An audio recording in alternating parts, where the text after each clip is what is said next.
In this lecture, we will going to discuss about some brief concepts about the atomic and mass numbers. Atomic numbers and mass numbers we are going to discuss, and some theories of the nature and propagation of the light. So light ni propagate cheyali ante కొన్ని theories మనకున్నాయి. ఆ theories ఏంటి అన్న మనం ఈరోజు discuss చేసుకుంటాం. అందులోనే మనకి photo electric effect వస్తుంది, అందులోనే డిఫరెంట్ టైప్స్ ఆఫ్ స్పెక్ట్రమ్స్ వస్తాయి, దానిలోనే ఎలక్ట్రోమాగ్నెటిక్ రేడియేషన్ వస్తుంది. సో ఈ మూడు ఇంటర్లింక్ అన్నమాట. Finally, we will discuss about the Bohr's atomic model postulates and the relation of this Bohr's atomic model to the hydrogen spectrum. ఎలాగా bores atomic model hydrogen కి spectrum ఇవ్వగలిగింది, ఈ రెండింటికి interlink ఏంటి, ఇందులోనే మనకి 8 మార్క్స్ క్వశ్చన్ అనేది వస్తుంది అటామిక్ స్ట్రక్చర్ నుండి. అలాగే క్వాంటమ్ నెంబర్స్, ఈ రెండు తప్ప మిగతా ఏ క్వశ్చన్స్ రావడానికి ఐపీలో అయితే పాసిబిలిటీ లేదు. బట్ రిమైనింగ్ ఆబ్జెక్టివ్స్ మాత్రం compulsory we need to discuss each and every point. Okay, let us discuss. So already ఇంతకుముందు మీకు చెప్పాను, వెయిటేజ్ అటామిక్ స్ట్రక్చర్ కి సంబంధించి 8 మార్క్స్ క్వశ్చన్ ఉంది. ఓన్లీ ఒక క్వశ్చన్ ఇస్తాడు ఇందులోంచి 8 marks question. EAMCET point of వ్యూలో కానీ నీట్ పాయింట్ ఆఫ్ వ్యూలో కానీ మినిమం 1 to maximum 2 క్వశ్చన్స్ రావడానికి there is a scope. Right, let us start one by one. So before we are starting it, you have to know what is meant by atomic number. Atomic number అంటే ఏంటి అనేది నువ్వు తెలుసుకోవాలి. మనకి total గా ఎన్ని number of atoms ఉన్నాయి? 114 approximately. అంటే ఇంకా చాలా కనుక్కున్నారు మనకి, but they have not introduced their names. అంటే ఒక 122 వరకు ఉన్నాయి మనకి, బట్ నేమింగ్ ఇంతవరకు ఇవ్వలేదు. జస్ట్ ఇంట్రడ్యూస్ చేశారు, ఇది ఒక ఎలిమెంట్ అని ఇంట్రడ్యూస్ చేశారు, కానీ దానికి నేమింగ్ అయితే ఇవ్వాలి. కానీ ఈ 114 ఎలిమెంట్స్ కి we have so many number of names, different names ఉన్నాయి. వీటిని ఒక ఆర్డర్ లో అరేంజ్ చేసి ఒక్కొక్క ఎలిమెంట్ కి ఒక్కొక్క నెంబర్ ని ఇంట్రడ్యూస్ చేశారు. వాటిని మనం ఏమని పిలుస్తున్నాం? They are called as atomic numbers. వాటిని మనం అటామిక్ నెంబర్స్ అని. ఇప్పుడు ఈ 114 కూడా అటామిక్ నెంబర్స్. అయితే మన కాన్సెప్ట్ ఏంటి అని అంటే, ఆబ్జెక్టివ్ లో ఎక్కడ అటామిక్ నెంబర్ ఏంటి అన్నది మనకు అడగడు, బట్ ఇందులో అడిగేది ఏంటి అని అంటే అటామిక్ నెంబర్ మీన్స్ వాట్ అని అంటాడు. అంటే అటామిక్ నెంబర్ బట్టి మనం ఏం చెప్పొచ్చు. ఇక్కడ చూడండి, here you can easily observe that atomic number is nothing but equals to number of protons or number of electrons. Number of electrons inno atomic number ante, number of protons inno atomic number ante. Suppose if you take one example like sodium. Suppose if you take sodium, Na, it's called as sodium. Am I right? Yeah, very good. Yeah, 11, correct. Sodium atomic number is 11. అంటే what is the meaning of this 11 meaning ఏంటి? Atomic number 11 అన్నాము అంటే here in the sodium the number of electrons is equal to 11 అని అర్థం. In the same way the number of protons are also equal to 11 అని meaning అన్నమాట. So atomic number indicates the number of electrons or the number of protons which are present in that element. ఆ element లో ఎన్ని number of electrons ఉన్నాయి, protons ఉన్నాయి అనేది మనకి estimate చేస్తుంది అన్నమాట. అటామిక్ నెంబర్ చెప్తుంది. దాన్ని జనరల్ గా క్యాపిటల్ Z తో ఇండికేట్ చేస్తాం. So atomic number is indicated with Z. Got it? So ఇక్కడ మనకి ఆబ్జెక్టివ్ పాయింట్ ఆఫ్ వ్యూలో ఒక ఇంపార్టెంట్ రిలేషన్ ఉంది. దీన్ని మోస్లేస్ రిలేషన్ అని అంటాం. ఇది చాలా ఇంపార్టెంట్ మనకి ఆబ్జెక్టివ్ పాయింట్ ఆఫ్ వ్యూలో. అయితే ఐపీకి అసలు ఏం అవసరం లేదు, but with respect objective point of view this formula is very important for square root nu equals to A into Z minus B. ఇక్కడ ఏంటి స్క్వేర్ రూట్ న్యూ ఏంటి, ఏ ఏంటి, జెడ్ ఏంటి, పి ఏంటంటే here I have given the each and every parameter. A as well as B they are nothing but equals to slope as well as intersect. Slope ని మనం ఏతో indicate చేస్తాం. అలాగే why intercept అని అంటాం. So it is looks like this. Okay, here square root nu is equal to Y is equal to mx plus c లాగా ఉంటుంది. ఇది మీకు 10th క్లాస్ లో స్ట్రైట్ లైన్ కి ఒక ఫార్ములా ఉంది, y equals to mx plus c అని ఒక ఫార్ములా ఉంది. It is y access, it is x access, it is slope whereas c is intercept. In the same way here it is b means it is y intercept, a means it is slope, that is tan theta, and nu means it is nothing but frequency, whereas z equals to atomic number. అంటే ఇక్కడ మనకి ఎందుకు నేను ఇక్కడ incorporate చేశాను అంటే, మీకు ఒక్కొక్కసారి ఏమడుగుతాడంటే what is the relation between atomic number and frequency అని అంటాడు. According to mostly atomic number కి ఫ్రీక్వెన్సీకి మధ్యలో రిలేషన్ ఇది. Square root nu equals to A into Z minus B. Please remember this important part. Okay, Coming to the mass number, atomic number చెప్పేసాం కదా. Mass atomic number అంటే తెలుసు మీకు, number of electrons or number of protons which are present in that element. ఆ element లో ఎన్ని electrons ఉన్నాయి, ఎన్ని ప్రోటాన్స్ ఉన్నాయో దాన్ని మనం అటామిక్ నెంబర్ అంటాం. అంటే నీకు రివర్స్ అనమాట, అటు నుంచి ఇటు నుంచి అటు, vice versa. If you know the atomic number, you can easily guess how many number of protons and electrons are present. Or if you know the number of electrons, you can easily guess the atomic number. Okay, electrons teliste atomic number చెప్పొచ్చు, atomic number teliste protons electrons ఎన్ని ఉన్నాయి చెప్పేయచ్చు, right? Coming to the next one, mass number. Yeah, what is this mass number? Yeah, ఈ notes సరిపోదు నాన్న. In the rise website లో మీకు complete notes దొరుకుతుంది. Notes అది ఫాలో అవ్వాలి మీరు, క్వశ్చన్ అండ్ ఆన్సర్స్ కి ఆ నోట్స్ మీరు ఫాలో అవ్వాలి. Okay, this is only for the getting the knowledge with respect to the concept. మనకి కాన్సెప్ట్ పరంగా ఏదైతే నాలెడ్జ్ కావాలో దానికి సంబంధించిన లెసన్ వైజ్ పాయింట్స్ నేను డిస్కస్ చేస్తున్నాను. But this is not sufficient for you to get the good marks in the IP. So ఐపీకి theoretical part మనం రాసుకోవాలి కదా. ఆ థియరిటికల్ పార్ట్ ఇప్పుడు నేను మధ్య మధ్యలో డిస్కస్ చేస్తున్నంతా కూడా it will be incorporated already. అది ఇన్కార్పొరేట్ అవుతుంది మీకు. యా, ఎన్సీఆర్టీ అకాడమీ అంటే అకాడమీ మీరు ఫాలో అయిపోతే చాలు. NCERT academy both are almost similar, రెండు కూడా ఆల్మోస్ట్ సిమిలర్ గానే ఉంటాయి, నథింగ్ టు వరీ. అందులో ఫుల్ స్టాప్ ఎక్కడ ఉంది, ఇందులో కూడా ఫుల్ స్టాప్ అక్కడే ఉంటుంది. ఎన్సీఆర్టీ బుక్స్ అకాడమీ అంతా కూడా ఎన్సీఆర్టీ బేస్డే ఉంటుంది. సెపరేట్ గా మళ్ళీ ఎన్సీఆర్టీ బుక్స్ మీరు తీసుకుని ఆబ్జెక్టివ్ కోసం మీరు వాడుకోవచ్చు. Okay, right. You can prepare the academy itself for IP, there is no problem at all. Not only for IP, for EAMCET also you can use this academy textbook. Coming to the next one, mass number. చూద్దాం mass number. Atomic number is over. Coming to the mass number. Mass number ఏం చెప్తుంది? Mass means it is nothing but equals to weight. అంటే physics term లో మనకి mass వేరు, wait వేరు. But కెమిస్ట్రీకి వచ్చేసరికి mass అంటే ఇట్ ఈస్ టోటల్ వెయిట్ అని అంటాం. మాస్ నెంబర్ అంటే ఏం చెప్పాలి? Suppose if you take any of the atom, you know the fundamental particles like electron, proton and neutron. Idea ఉన్నాయి కదా మనకి, నిన్నే డిస్కస్ చేసుకున్నాం మనం లాస్ట్ సెషన్ లో. సో ఆ ప్రోటాన్స్, ఆ న్యూట్రాన్స్ టోటల్ చేస్తే, ప్రోటాన్స్ అంటే జెడ్, ఇందాక చెప్పాం కదా, ప్రోటాన్స్ అంటే జెడ్ వాల్యూ, న్యూట్రాన్స్ అంటే ఎన్. ఈ రెండింటిని టోటల్ చేస్తే you will get mass number. That's all. So mass number కావాలి అని అంటే, if you want to get the mass number, you have to add the atomic number with number of neutrons. Okay, ఎవరైనా fast గా చెప్పండి నాకు. Electrons, ఇది ఒక atom అనుకుందాం, ఇది న్యూక్లియస్ అనుకుందాం. ఎలక్ట్రాన్స్ ఎక్కడ ఉంటాయి? Anyone, please tell me quickly. Where the electrons are present? Inside the nucleus or outside the nucleus?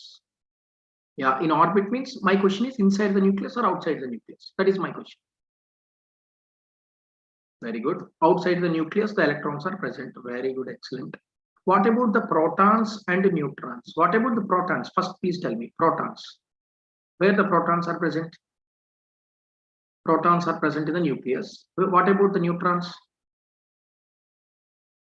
Neutrons are also present in the nucleus. Very good. So the protons as well as neutrons both are present in the nucleus, whereas electrons are present outside the nucleus. So ఇప్పుడు మనకి ఒక atom తాలూకా mass కావాలి అంటే, నిన్న మనకి Rutherford చెప్పాడు. ఏం చెప్పాడు రూదర్ఫర్డ్? మాస్ అంతా కూడా at the centre part of the ఆటమే మాక్సిమం ఎగ్జిస్ట్ అయి ఉంటుంది అని అన్నాడు. అంటే ఇప్పుడు ఆటమ్ తాలూకా మాస్ కావాలి అంటే, ప్రోటాన్స్, న్యూట్రాన్స్ తాలూకా టోటల్ వెయిట్ నువ్వు క్యాలిక్యులేట్ చేస్తే you will get the total mass of the atom. Okay, so electron taluka mass ni you can ignore it. Kabatti mass number kavali ante protons enni unnayi, neutrons enni unnayi, number of protons, number of neutrons taluka total number, that is called as mass number. Dani mass number ani antam. It is called as mass number. Ante sir mar electrons enni unnayo count cheyakarleda ante you need not to count it. Only nucleus lone mass anta untundi ani appadiki telusu kabatti mass number ni ala indicate chesaru annamata. Got it? Up to this, the atomic mass as well as mass number, atomic number and mass number both are over. So వీటిని ఎలా మనం define చేస్తాము, ఎలా denote చేస్తాము? Suppose if I'm taking one element like X, X అని ఒక element తీసుకున్నాను అనుకోండి, దీనికి సఫిక్స్ లో జెడ్ రాయాలి. Z means it is nothing but equals to atomic number, and at the top A అని రాస్తాం. So Z X A is the notation, it is the notation for any of the atoms. is the notation for any of that. So A atom తీసుకున్నా సరే ZXA అని రాయాలి. A atom తీసుకో, you can write the ZXA అని రాసుకోండి. Got it? ZXA అని రాయాలి. Z means it is nothing but equals to atomic number, whereas A means it is mass number. So ఇందులో ఒక కొత్త ఇంపార్టెంట్ ఫార్ములా వస్తుంది.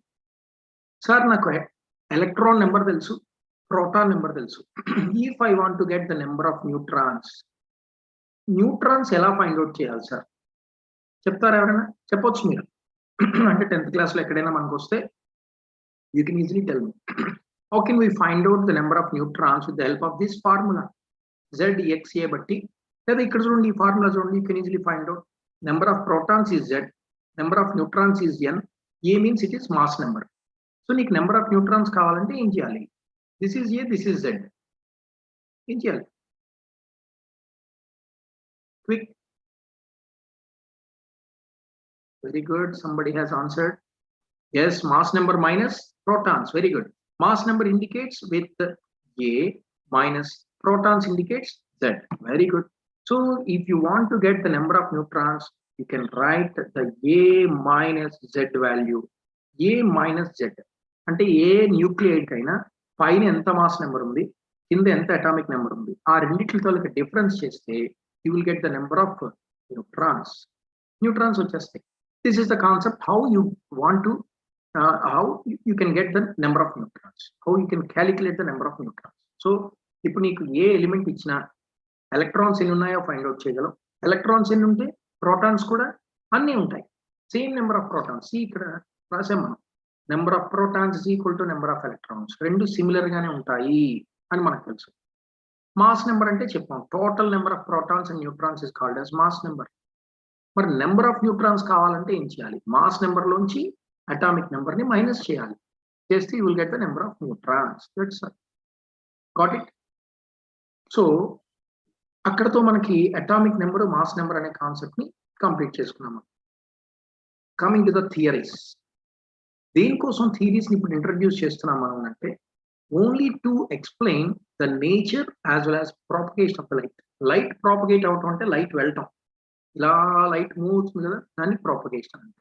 అలా మూవ్ అయ్యే లైట్ తాలూకా, ప్రాపగేట్ అవుతున్న లైట్ తాలూకా నేచర్ ని మనం ఎక్స్ప్లెయిన్ చేయాలి. ఎలా ప్రాపగేట్ అవుతుందో ఎక్స్ప్లెయిన్ చేయాలి అంటే 2 different type of theories we have to explain this nature as well as propagation of light.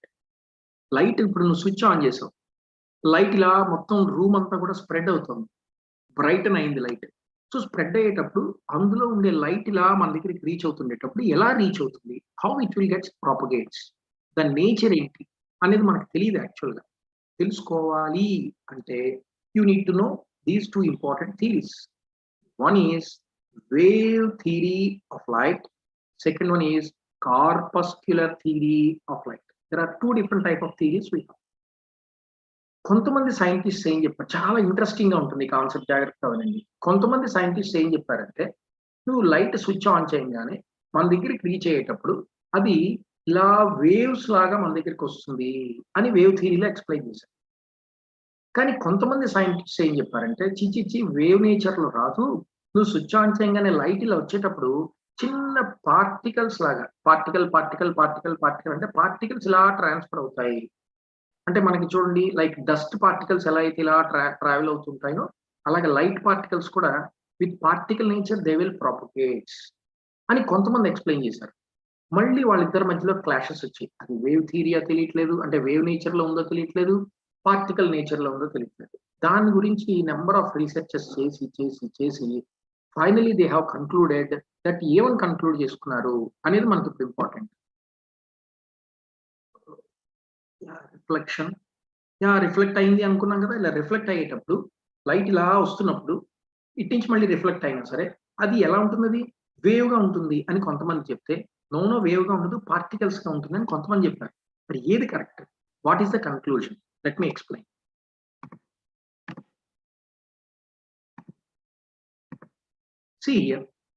Wave theory ఒకసారి అబ్జర్వ్ చేద్దాం.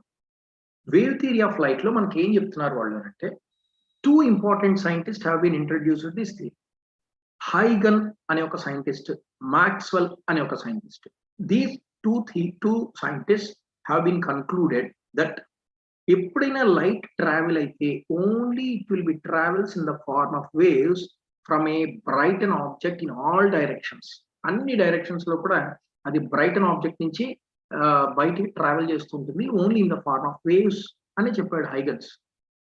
అలా వేవ్ గా వచ్చేటప్పుడు మ్యాక్స్వెల్ దాన్ని కొంచెం డెవలప్ చేశాడు. ఎలా డెవలప్ చేశాడో చూడండి. మ్యాక్స్వెల్ ఈ డయాగ్రామ్ ని ఎక్స్ప్లెయిన్ చేసింది మ్యాక్స్వెల్ థియరీ, వేవ్ థియరీ అది కూడా. అంటే మీకు ఆబ్జెక్టివ్లు ఏమడగొచ్చు, వేవ్ థియరీని ఎవరు ఇంట్రడ్యూస్ చేశారు అంటే హైగన్స్, ఎవరు డెవలప్ చేశారు మ్యాక్స్వెల్.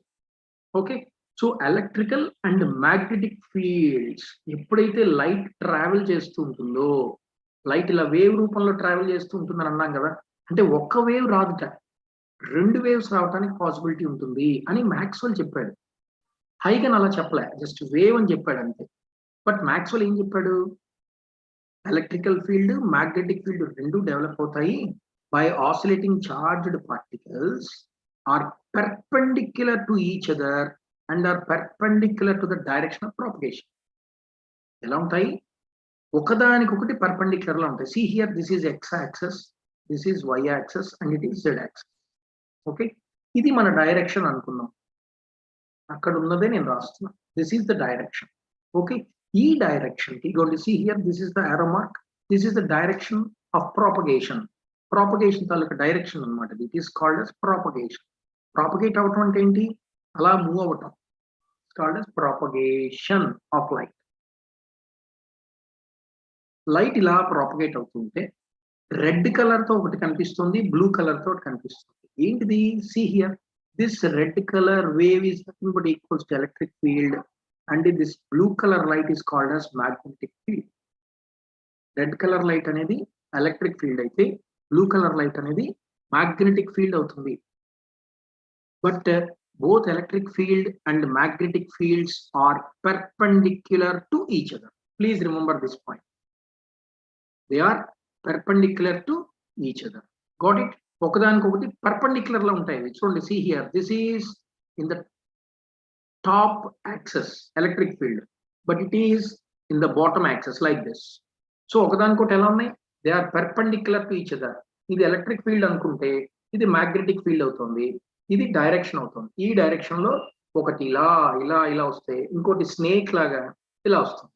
సో రెండు స్నేక్ లాగానే, బట్ ఒకటేమో ఇలా వేవ్ లాగా వస్తే ఇంకోటి ఇలా వెళ్తుంది. అంటే both are perpendicular to each other అని ఎవరు చెప్పారు, Maxwell has introduced that particular concept. అంటే a light wave a light travel చేసినా that travelling of light is only in the form of waves. Waves లాగానే ట్రావెల్ చేస్తుంది అని చెప్పాడు. ఆ వేవ్ లాగా ట్రావెల్ చేసేటప్పుడు ఎలా ట్రావెల్ చేస్తుంది అనేది మ్యాక్స్వెల్ డెవలప్ చేసి చెప్పుకున్నాడు. ఎలాగా, ఒక వేవ్ సింగిల్ వేవ్ రాదు, 2 వేవ్స్ లాగా రావడానికి పాసిబిలిటీ ఉంటుంది. అందులో ఒకటి ఎలక్ట్రిక్ ఫీల్డ్, ఒకటేమో magnetic field. Got it? Right. See here. Coming to the next important concept. ఇప్పుడు మనం వేవ్ గురించి మాట్లాడాం కదా. ఇప్పుడు ఒక వేవ్ ఇలా తీసుకున్నారు అనుకోండి, ఇలా వేవ్ తీసుకున్నారు అనుకోండి. అయితే ఇక్కడ ఒక ఇంపార్టెంట్ కాన్సెప్ట్ ఏంటంటే, ఇప్పుడు నేను రాసిన దానిలో ఎన్ని వేవ్స్ రాశాను చెప్పండి ఎవరైనా. ఒక వేవే రాశానా, 2 వేవ్స్ రాశానా, 3 వేవ్స్ రాశానా, 4 వేవ్స్ రాశానా? How many waves I have written on this particular screen? Yeah, somebody has answered. Very good. Somebody has answered 1, somebody has answered 2, somebody has answered 1 again. So నేను ఇప్పుడు రాసింది ఏంటి అంటే 2 waves I have written. Please remember this point. మనం దీన్ని అంటే total waves are 1, but 2 phases are there here. This is one wave phase, it is another wave phase. These two are, this is called as phase. మనం ఇప్పుడు wave అనేసరికి ఇక్కడి నుంచి ఇక్కడ వరకే కన్సిడర్ చేయాలి. మళ్ళీ ఇక్కడి నుంచి మొదలెట్టాం అనుకో, ఇక్కడతో ఎండ్ చేయాలి. అంటే 2 వేవ్స్ ఉన్నట్టు అనమాట. ఇక్కడ మనకి ఎన్ని వేవ్స్ ఉన్నాయి, here I have written 2 waves. Okay, 2 waves లో మనం రాసాం. ఇప్పుడు ఏమవుతుంది మనకి, ఇక్కడ నుంచి అంటే the first point of the starting wave and the last point of the ending wave is the distance between these two is called as, అంటే ఇక్కడ నుంచి ఇక్కడ వరకు ఉండే డిస్టెన్స్ ని ఏమని పిలుస్తాం, very good, excellent, correct Srinath. ఇక్కడ నుంచి ఇక్కడ వరకు ఉండే డిస్టెన్స్ మనం వేవ్ కు ఉండే లెంగ్త్ అని పిలుచుకుంటాం. It's called as wavelength. దీన్ని ఏ లెటర్ తో ఇండికేట్ చేస్తారు, లాంబ్డా అనే లెటర్ తో వేవ్ లెంగ్త్ ని ఇండికేట్ చేస్తుంటాం. సో వేవ్ కి ఒక వేవ్ లెంగ్తే ఉంటుందా? ఇది పైన ఉండేదాన్ని ఏమంటానన్న? This is called as crest. And bottom లో ఉండేదాన్ని ఏమంటాం? Is called as trough. పైన ఉండేదాన్ని క్రెస్ట్ అంటారు, కింద ఉండేదాన్ని ట్రఫ్ అని పిలుస్తాం. క్రెస్ట్ తాలూకా స్టార్టింగ్ పాయింట్ కి, ట్రఫ్ తాలూకా ఎండింగ్ పాయింట్ కి మధ్యలో ఉండే డిస్టెన్స్ నే మనం ఆ వేవ్ కు ఉండే లెంగ్త్ అని పిలవాలి. Got it? సో ఒక క్రెస్ట్ కి ఒక ట్రఫ్ కి అంటే కంటిన్యూస్ క్రెస్ట్ ట్రఫ్ ఏవైతే ఉన్నాయో ఆరింటికి మధ్యలో ఉండే డిస్టెన్స్ ని మనం వేవ్ లెంగ్త్ అని పిలుస్తాం. సి హియర్, ఇక్కడ కొన్ని టర్మ్స్ నువ్వు తెలుసుకోవాలి. Wavelength it was indicated with లాంబ్డాతో ఇండికేట్ చేసాము. See here, the distance between two successive crests, troughs, or between any two consecutive identical points in the same phase. Okay phase లో ఏవైనా wave ఉంటే, ఇప్పుడే చెప్పాం మనం, ఒకే phase లో ఇదొక phase లో ఉంది, ఇదొక phase లో ఉంది. ఒకే phase లో ఉండేటప్పుడు ఈ రెండు పాయింట్స్ కి మధ్యలో ఉండే డిస్టెన్స్ ని ఏమని పిలిచి, ఇది ఒక ఫేజ్ అంటే ఒక క్రెస్ట్ ఒక ట్రఫ్ వస్తే దాని ఒక వేవ్ ఒక phase లో ఉంది అని అంటాం. ఓకే, ఇంకొక వేవ్ ఎలా ఉంటుంది? ఇలా ఉండొచ్చు. See here, దాని ఫేజ్ డిఫరెంట్ గా ఉంది. ఇక్కడ నుంచి ఇక్కడ వరకు ఉండే డిస్టెన్స్ ని ఏమని పిలుస్తాం? This is called as wave length lambda అని అంటాం. సో ఒక క్రెస్ట్ కి ఒక ట్రఫ్ కి మధ్యలో ఉండే డిస్టెన్స్ స్టార్టింగ్ క్రెస్ట్ అలా. లేదా ఒక్కోసారి ఎలా చెప్తాడంటే, this is the top point of the crest, it is the top point of the crest. ఈ రెండింటికి మధ్యలో ఉండే డిస్టెన్స్ కూడా మనం ఏమనొచ్చు? లాంబ్డా అనొచ్చు. లేదా ఇది ట్రఫ్ తాలూకు పాయింట్, ఇది ట్రఫ్ తాలూకు పాయింట్. ఈ రెండింటి మధ్యలో ఉండే డిస్టెన్స్ కూడా ఏమనొచ్చు? లాంబ్డా అనొచ్చు. సో లాంబ్డా అంటే వేవ్ లెంగ్త్ అంటే ఎప్పుడు క్రెస్ట్ స్టార్టింగ్ కి ట్రఫ్ ఎండింగ్ కి మధ్యలో ఉండే డిస్టెన్సే కాదు, రెండు సక్సెసివ్ క్రెస్ట్ మధ్యలో లేదా రెండు సక్సెసివ్ ట్రఫ్ మధ్యలో ఉండే డిస్టెన్స్ కూడా మనం ఏమంటాం? వేవ్ లెంగ్త్ అని పిలుచుకుంటాం. Okay, that is called as lambda. Next one frequency. ఫ్రీక్వెన్సీని చాలా ఇంపార్టెంట్ అండి. ఇప్పుడు చెప్తున్న ఈ 4 కూడా చాలా ఇంపార్టెంట్. ఓకే, ఫ్రీక్వెన్సీని న్యూతో ఇండికేట్ చేస్తాం. It's called as nu. Frequency అంటే ఏంటి? The number of waves that pass to a given point in 1 second. 1 second, ఒక్క సెకండ్ లో ఎన్ని వేవ్స్ అయితే నెంబర్ ఆఫ్ వేవ్స్ పాస్ అవుతాయో, ఇది ఒక పాయింట్ పెట్టుకున్నాం. 1 సెకండ్ టైంలో how many number of waves are passing through this point? 1 second lo any number of వెళ్ళాయి అన్నది క్యాలిక్యులేట్ చేస్తే that is called as frequency, indicates with nu. Coming to the next one, nu bar, it is called as wave number. Wave number అంటే nu bar. Wave ఫ్రీక్వెన్సీకి wave number కి చిన్న difference ఉంది. ఏంటి difference? ఇక్కడ number of waves ఏ count చేస్తాం, ఇక్కడ కూడా నెంబర్ ఆఫ్ వేవ్స్ ఏ కౌంట్ చేస్తాం. చాలా ఇవన్నీ ఆబ్జెక్టివ్ కే పనికి వస్తాయి నాన్న. మనకి ఐపీలో definition of frequency, definition of wavelength, definition of wave number అడగడు. ఆబ్జెక్టివ్స్ ఎంసెట్ పాయింట్ ఆఫ్ వ్యూలో కానీ, జేఈలో కానీ, నీట్లో కానీ చాలా ఇంపార్టెంట్. కాబట్టి మైండ్ లో పెట్టుకోండి. వేవ్ నెంబర్ అంటే ఏంటి? It is also the number of waves. ఇవి కూడా నెంబర్ ఆఫ్ వేవ్స్ కౌంట్ చేస్తాం. But that can be present at any time. దీనికి పర్టికులర్ టైం అంటూ ఏమి ఉండదు. At any time you can calculate in a unit length. Unit length లో ఏ time దగ్గర అయినా ఎన్ని నెంబర్ ఆఫ్ వేవ్స్ అనేవి ట్రావెల్ చేసాయి అనేది మనం అబ్జర్వ్ చేస్తే దాన్ని వేవ్ నెంబర్ అని పిలుస్తాం. సో ఫ్రీక్వెన్సీకి వేవ్ నెంబర్కి ఆల్మోస్ట్ సిమిలర్ అనమాట. Okay, coming to the next one, that is amplitude. Amplitude is nothing but equals to psi. సైతో ఇండికేట్ చేస్తాం. పిఎస్వై, సై అని అంటాం. Amplitude it is. So the height of the crest or the depth of the trough is called as amplitude. Amplitude అంటే meaning ఏంటి? Height of the crest or depth of the trough. ఇప్పుడు ఇలా crust తీసుకున్నాం కదా, ఎంత height ఉందో measure చేసాం అనుకోండి, this is nothing but equals to amplitude psi. ఎంత డెప్త్ ఉందో ట్రఫ్ క్యాలిక్యులేట్ చేసాం అనుకోండి, that is also belongs to psi. But ఇది 0 అనుకుంటే అది పాజిటివ్ సై అయితే ఇది నెగిటివ్ సై అవుతుంది. నెగిటివ్ సై ఎప్పుడు కూడాను డెప్త్ ని ఇండికేట్ చేస్తుంది, పాజిటివ్ సై ఎప్పుడు కూడాను హైట్ ని ఇండికేట్ చేస్తుంది. రెండు హైట్సే, అది పాజిటివ్, ఇది నెగిటివ్. అది క్రస్ట్ కి చెప్తున్నాం, ఇది ట్రఫ్ కి చెప్తున్నాం అంతే. ఎప్పుడు కూడా ఒక ఫేజ్ లో ఉండేటప్పుడు సై వాల్యూ పాజిటివ్ లో ఎంత ఉంటుందో నెగిటివ్ లో మారిపోదు. Both positive psi value and negative psi values are becomes same. Please remember that point. ఒక ఫేజ్ లో ఒక వేవ్ ఉంది అని అంటే ఇలా ఎప్పుడు రాయకూడదు మనం. ఇది ఫేజ్ లో లేదు, ఇది ఫేజ్ లో లేని వేవ్ అన్నమాట. ఫేజ్ లో ఉండాలంటే ఎలా ఉండాలి? దీనికి క్రస్ట్ ఎంత డెప్త్ ఉందో ట్రఫ్ కూడా అంతే డెప్త్ ఉండాలి. అప్పుడు ఒక ఫేజ్ లో ఒక వేవ్ ఉంది అని అంటాం. Okay, that's all. This is all about important terms. మీకు అర్థమైతే ఒక చిన్న థంబ్ అప్ ఇవ్వండి అని చెప్పాను. ఓకే, నిన్న వెంటనే ఇప్పుడు కూడా ఇచ్చేయండి. ఒకవేళ మీకు if you got a clarity about this, yeah Srinath please tell me any doubts? Right. So hand raise చేయొద్దు, థంబ్ అప్ ఇవ్వండి, reactions will be there. Hand raise అంటే it indicates the doubt. Okay right. Coming to the next one.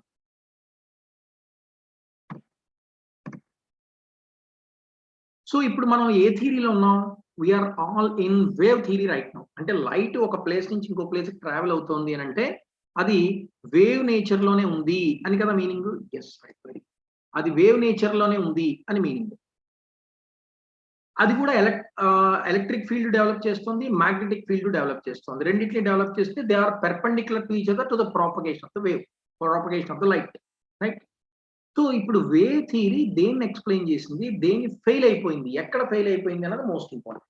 See here, this wave theory explains all the properties of light. What are the properties of lights? Light ఉండే properties ఏంటి? Reflection, refraction, polarization, diffraction, interference. These are all the properties of light. Am I right or not? 9th class lo vastundi meeku. These are all properties of light. Properties of light అని అంటాం. These are all called properties of light. So light కు ఉండే properties ఇవి: reflection, refraction, polarization, diffraction and interference. వీటన్నిటిని perfect గా wave theory explain చేస్తుంది. ఎవరు introduce చేశారు? Maxwell as well as Huygens. Huygens as well as Maxwell. These two people have been introduced to this wave theory. It was successfully explained the important properties of the light. Chakkaga explain chesinది, but it was failed. ఇది నేను I will give 5-star rating to this. ఎక్కడ failures వచ్చే wave థియరీలో అన్నదానికి నేను 5-star rating ఇస్తాను. కాబట్టి you have to pay more concentration on this. ఈ 4 పాయింట్లోని fail అయిపోయింది వేవ్ థియరీ. ఏంటది అని అంటే nature of radiation emitted by the body. ఇప్పుడు మనం కొంత అబ్జర్వ్ చేసుకున్నాం అనుకోండి, నిన్నే చెప్పాను నేను మీకు, అబ్జర్వ్ చేసుకున్న దానిలో కొంత ఎమిట్ చేస్తాం. ఆ ఎమిటెడ్ రేడియేషన్ తాలూకా నేచర్ ని వేవ్ థియరీ ఎక్స్ప్లెయిన్ చేయలేకపోయింది. అంటే అది ఎలా వస్తుంది, వేవ్స్ లాగా వస్తుందో లేకపోతే పార్టికల్స్ రూపంలో వస్తుందో అనేది ఎక్స్ప్లెయిన్ చేయలేకపోయింది. అలాగే ఫోటో ఎలక్ట్రిక్ ఎఫెక్ట్ అని ఒక ఎఫెక్ట్ ఉంది. ఐ విల్ ఎక్స్ప్లెయిన్ హియర్, చెప్తాను. అలాగే change of heat capacity of solids with temperature. ఒక సాలిడ్ కి నువ్వు బాగా హీట్ చేసావు అనుకోండి, టెంపరేచర్ రైజ్ చేసావు అనుకోండి, దాని హీట్ కెపాసిటీలో చేంజ్ వస్తుంది. ఆ చేంజ్ ని వేవ్ థియరీ ఎక్స్ప్లెయిన్, ఎందుకు అసలు హీట్ కెపాసిటీలో చేంజ్ వస్తుంది అన్నది ఎక్స్ప్లెయిన్ చేయలేకపోయింది. అలాగే ఆటమ్స్ తాలూకా స్పెక్ట్రమ్స్ ని కూడా ఇది ఎక్స్ప్లెయిన్ చేయలేకపోయింది. Okay, so these 4 are the important failures of wave theory. అందుకే ఈ ఫెయిల్యూర్స్ గురించి మనం ఒకసారి ఎక్స్ప్లెయిన్ చేసుకోవాలి. ఫస్ట్ ఏం చెప్పాను నేను? First failure nature of radiation emitted by hot body. ఒక హాట్ బాడీ ఎమిట్ చేసే రేడియేషన్ గురించి చెప్పలేకపోయింది అని అన్నాం కదా. ఇలాంటి దానికి ఎగ్జాంపుల్ ఏంటి అంటే బ్లాక్ బాడీ అని అంటాం. ఈ హాట్ బాడీకి ఒక ఎగ్జాంపుల్ ఏంటి అంటే బ్లాక్ బాడీ. ఎలా ప్రిపేర్ చేస్తారు బ్లాక్ బాడీ? సెకండ్ పాయింట్ చూడండి. బ్లాక్ బాడీని ప్రిపేర్ చేయాలంటే you have take one sphere, hollow sphere which is coated inside with a platinum black. ఒక స్పియర్ తీసుకుంటాం, హాలో స్పియర్, లోపల ఏం ఉండకూడదు. దాన్ని మొత్తం దేంతో కోట్ చేయాలి? Platinum black. ప్లాటినం బ్లాక్ తో లోపల ఇన్సైడ్ కోట్ చేసేస్తాం. And which has a small hole. ఎక్కడో దగ్గర ఒక హోల్ ఉంటుంది దానికి. Okay, and in its wall hole పెట్టేసాం మనం. And it can acts as a black body. ఎప్పుడైతే అలా హోల్ పెట్టి వదిలేసామో this particular substance is acting as a black body. Sir అసలు బ్లాక్ బాడీ అంటున్నారు కదా, అసలు ఏంటి, what is mean by black body? Black బాడీతో అడ్వాంటేజ్ ఏంటంటే it is a perfect absorber and perfect emitter. ఎంత అబ్జార్బ్ చేసుకుందో ఎంతైతే అబ్జర్వ్ చేసుకుందో అదంతా కూడా ఎమిట్ చేసే లక్షణం దీనికి ఉంటుంది. Okay, the perfect absorber and perfect emitter at all frequencies. అన్ని రకాల ఫ్రీక్వెన్సీస్ దగ్గర అబ్జర్వ్ చేసుకోగలదు, ఎమిట్ చేయగలదు. అలాంటి బాడీ నేచర్ లో చాలా తక్కువగా ఉంటుంది. దాన్నే బ్లాక్ బాడీ అని అంటాం. ఓకే, బ్లాక్ బాడీ అంటే perfect absorber and perfect emitter at all frequencies. అన్ని ఫ్రీక్వెన్సీస్ దగ్గర అబ్జర్వ్ చేసుకోగలదు, ఎమిట్ చేయగలదు. ఏ బాడీ కూడా remaining apart from this black body, if you take any of the substance, take any of the body that cannot be a perfect absorber That cannot be a perfect emitter. ఎంతో కొంత observe చేసుకుని ఉండిపోయి remaining emit చేస్తుంది, మొత్తం emit చేయడం అనేది జరగదు. But black body can emits completely. It's a perfect emitter and perfect absorber at all frequencies. This is called as black body. I hope I'm clear. Right? Coming to the second failure, that is photoelectric effect. I will give 4-star rating to this. Photoelectric 4-star rating అని ఇస్తాను. What is meant by photoelectric effect? చాలా important. ఇది మీకు ఒక్కోసారి 4 marks question కింద కూడా ఇచ్చేస్తూ ఉంటాడు ఐపీలో అయితే. ఆబ్జెక్టివ్లో అయితే వెరీ ఇంపార్టెంట్. ఇట్ ఇస్ ఆబ్జెక్టివ్లో చాలా ఇంపార్టెంట్. బట్ దీనికైతే ఐపీకి అయితే ఒక్కోసారి 4 మార్క్స్కి ఇవ్వడానికి there is a scope. What is meant by photoelectric effect? See here. ఒకసారి డయాగ్రామ్ చూసి ఎక్స్ప్లెయిన్ చేసుకోండి. ఇక్కడ నేను లైట్ని I'm incident this light on to this metal surface. See here, this is the metal. ఇలా పెట్టాం కదా, దిస్ ఇస్ ద మెటల్. ఈ మెటల్ పైకి నేను లైట్ని హిట్ చేశాను. If I hit the light onto this metal surface, then what will happen? Metal నుంచి జమ్మని ఒక్కసారిగా ఎలక్ట్రాన్స్ వచ్చాయి. ఎప్పుడైతే లైట్ ని మెటల్ పైన హిట్ చేశానో, మెటల్ పై నుంచి ఏమొచ్చింది? ఎలక్ట్రాన్స్ బయటకు వచ్చాయి. అలా బయటకు వస్తే effect photoelectric effect. Very simple it is, very simple. చూడండి, the name itself has the meaning. ఎవరైనా మీకు తెలియకపోతే ఆ సైడ్ హిట్టింగ్ నేమ్ చూడండి, photoelectric. Photo means light. Photo is nothing but equals to light. Photo light ని కానీ మనం incident చేస్తే ఏదైనా మెటల్ పైన, ఎలక్ట్రిక్ ఎఫెక్ట్ అంటే electrons will ejects. Electrons will ejects when you hit the photo means light onto the surface of a metal. Okay, ఇందులో sir ఇది ఏముంది ఆబ్జెక్టివ్ బిట్, ఇందులో ఏమైనా రావడానికి పాసిబిలిటీ ఉంటుందా? ఎలా వస్తుంది సార్ ఆబ్జెక్టివ్ బిట్ అంటే, what type of metals will participates in photo electric effect అని అడుగుతాడు. ఏ మెటల్స్ పెడితే ఆ మెటల్స్ పైన లైట్ వేస్తే ఎలక్ట్రాన్స్ వచ్చాయి. అన్ని మెటల్స్ పైన ఎలక్ట్రాన్స్ రావు, కొన్ని మెటల్స్ పైనే వస్తాయి. ఎలాంటి మెటల్స్ అయి ఉండాలి? ఆ మెటల్స్ లో ఉండే electrons it should be loosely bounded. అంటే లైట్ పడంగానే బయటకు వచ్చేటట్టుగా రెడీగా ఉండాలి. That electron should be loosely bounded in the metals. అలాంటి మెటల్స్ మాత్రమే they can exhibit this photoelectric effect. Got it? So ఎలాంటి metals? I will give some examples to you. Potassium, rubidium, caesium. Anyone, can you please give me which group the potassium, rubidium and cesium are? Potassium gani, rubidium gani, cesium gani, A group. Which group they are all? Anyone please tell me? Quick. Potassium A group, somebody has given the answer. Yeah, very good. Correct. Perfect. First A group elements are potassium, hydrogen, lithium, sodium, potassium, rubidium, cesium and francium. Am I right? Hydrogen, lithium, sodium, potassium, rubidium, cesium and francium. Of course, it is a radioactive element. Please ignore that. See here, I have written these three because once you are moving from top to bottom, the atomic size will be increased. So here this potassium, rubidium and cesium, these three are having a large atomic size. So the electrons which are present in these metals are loosely bounded. ఏ అయితే electrons ఇందులో potassium, rubidium, సీసియంలో ఉంటాయో అవి loosely bound అయి ఉంటాయి. అంటే ready to escape అనమాట. Potassium నుంచి, rubidium నుంచి, సీసియం నుంచి ఎస్కేప్ అయిపోవడానికి రెడీగా ఉన్నాయి. ఇలాంటి వాటిపైన నువ్వు లైట్ని హిట్ చేస్తే, లైట్ని పంపిస్తే అందులో ఉండే ఎలక్ట్రాన్ ఏమవుతుంది? Immediately it will eject. Yeah, less attraction ఉంటుంది. కరెక్ట్, లెస్ అట్రాక్షన్ ఉండటం వల్ల ఎలక్ట్రాన్ ఈజీగా బయటకు వచ్చేస్తుంది. Okay, so that is called as photoelectric effect. దాన్నే మనం ఫోటో ఎలక్ట్రిక్ ఎఫెక్ట్ అంటాం. ఒకసారి డయాగ్రామ్ ఇప్పుడు చూడండి, క్లారిటీ వస్తుంది మీకు. లైట్ ని అలాగ ట్రావెల్ చేసి ఈ మెటల్ హిట్ చేస్తే, see here, these are the electrons. ఇవన్నీ ఎలక్ట్రాన్స్ ఇలా ఎజెక్ట్ అయ్యాయి. ఓకే, అవి డిటెక్ట్ చేసుకున్నాం మనం. By using some detector we're detecting these electrons. Okay, that is separate case. మనకి అమ్మీటర్ పెట్టి అసలు ఎలక్ట్రాన్స్ వచ్చాయా లేదా, అమ్మీటర్లో ఏమైనా డిఫ్లెక్షన్ వస్తే వచ్చినట్టు, లేకపోతే లేనట్టు. ఓకే, ఆ వచ్చినవి బ్యాటరీలో ఎలక్ట్రిసిటీ అనేది స్టోర్ అవుతుంది. దట్స్ ఆల్, అంతే తప్ప ఇంకేం లేదు ఇందులో. దీన్ని సార్ నాకు ఇది కష్టంగా ఉంది అని అనుకుంటే, you can use this diagram. This is light, we're hitting it. Then what? These are all loosely bounded electrons. So what will happen? Once you are hitting the light, the electrons are getting ejected. So these are all ejected electrons. That's ఇలా రాసేయచ్చు. This is called as photoelectric effect. దీన్నే photoelectric effect అని అంటాం. Got it? ఇది simple గా ఉంటుంది. Sir నేను ఇది వేయలేకపోతున్నాను అని అనుకుంటే అది మీరు వేసుకోవచ్చు. అయితే ఇందులో ఒక ఇంపార్టెంట్ కాన్సెప్ట్ ఏంటి అంటే, సార్ నేను నా దగ్గర ఒక టార్చ్ లైట్ ఉంది సార్, ఆ టార్చ్ లైట్ మెటల్ పైన వేస్తున్నాను, ఎలక్ట్రాన్ ఎజెక్ట్ అయిపోతుందా? లేదు నేను ట్యూబ్ లైట్ ఆన్ చేశాను సార్, అది మెటల్ పైన పడింది, ఎలక్ట్రాన్ ఎజెక్ట్ అయిపోతుందా?